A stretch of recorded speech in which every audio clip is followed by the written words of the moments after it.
So now they're blaming antidepressants and marijuana, cannabis, for the mass shootings that the United States is plagued with. That's where the American right wing now is. So let me show you something interesting before we dive into these latest claims. Here are previous stories that I've done over the years covering the different things that the right has blamed for mass shootings. And notice what's missing from this list. So this is over the last many years on the show.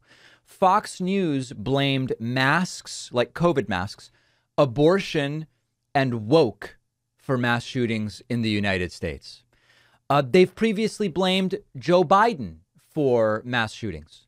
They've blamed rap music, video games, and COVID lockdowns for mass shootings. Right-winger Brian Fisher and Fox News blamed the fact that some churches ban guns for mass shootings in churches. Not long ago, and famously, cartoonishly, Ted Cruz, Republican senator from Texas, blamed doors for mass shootings. Here's one from the archives way back in 2011. A wacky Arizona sheriff blamed rhetoric for a mass shooting. Okay. Notice that guns are completely missing. The guns are the shootings are done with a gun, but they never talk about guns. They talk about everything other than guns. And now it's marijuana and it's antidepressants. Laura Ingraham on Fox News talking about this. We talked about this a little bit a couple of weeks ago, and she's still at it. She did this again this week based on the latest shooting in Highland Park, Illinois. But instead of selling fear and division, wouldn't it be nice if we all began to focus on solutions? Don't people want solutions? I sense they do. Now, on the mass shooting in Illinois, indications are that Robert Crimo was a regular pot user. Now, one look at him, and to the untrained eye, he looks like a complete psychotic. Have you ever seen anyone looking like him? Now, his appearance, we don't yet know, but there are many medical professionals actually speculating that his physical appearance is indicative of a syndrome.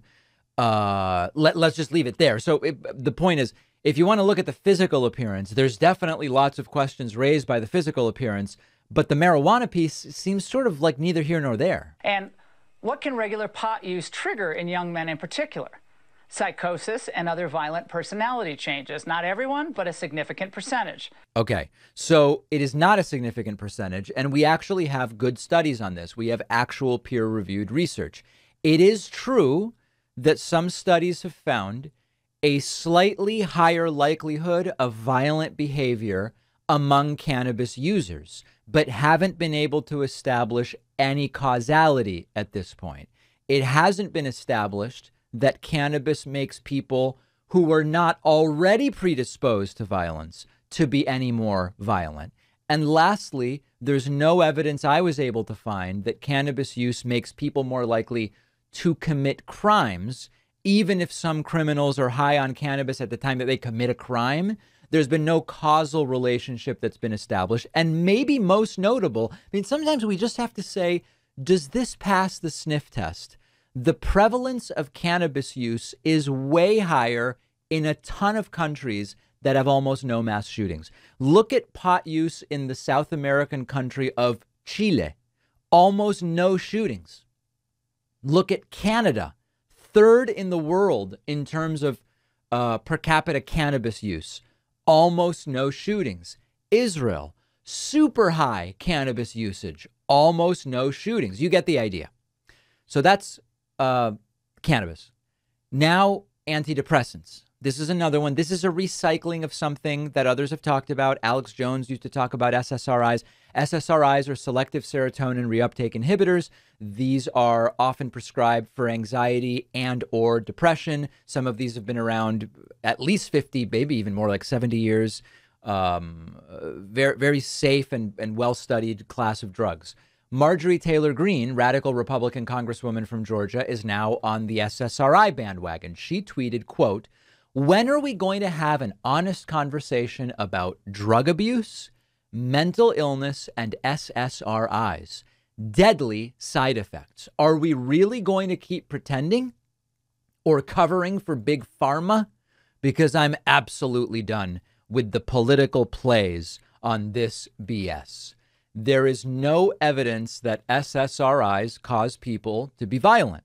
Now, this requires a little more thinking, and thinking is not it's not a prevalent commodity. It's not an abundant commodity in general, and particularly among the American right.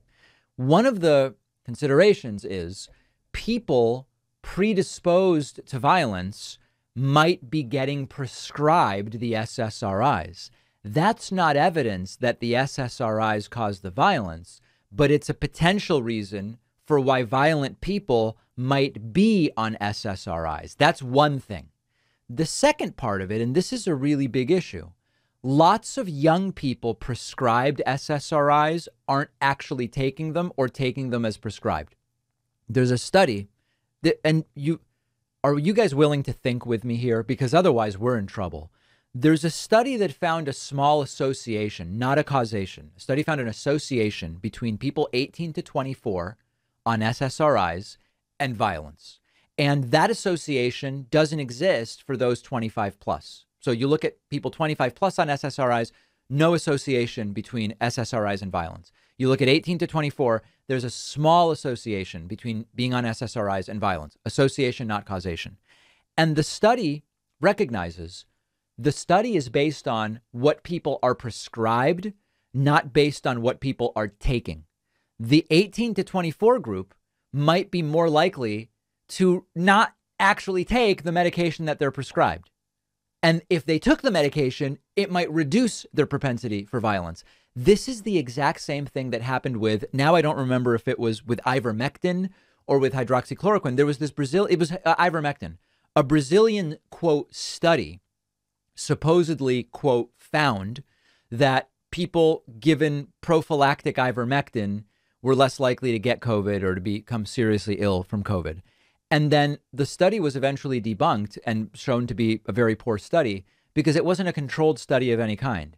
There was a community where ivermectin was just handed out, and there was no actual way to know, did anybody actually take the ivermectin? Did the people who didn't get sick, were they actually taking the ivermectin?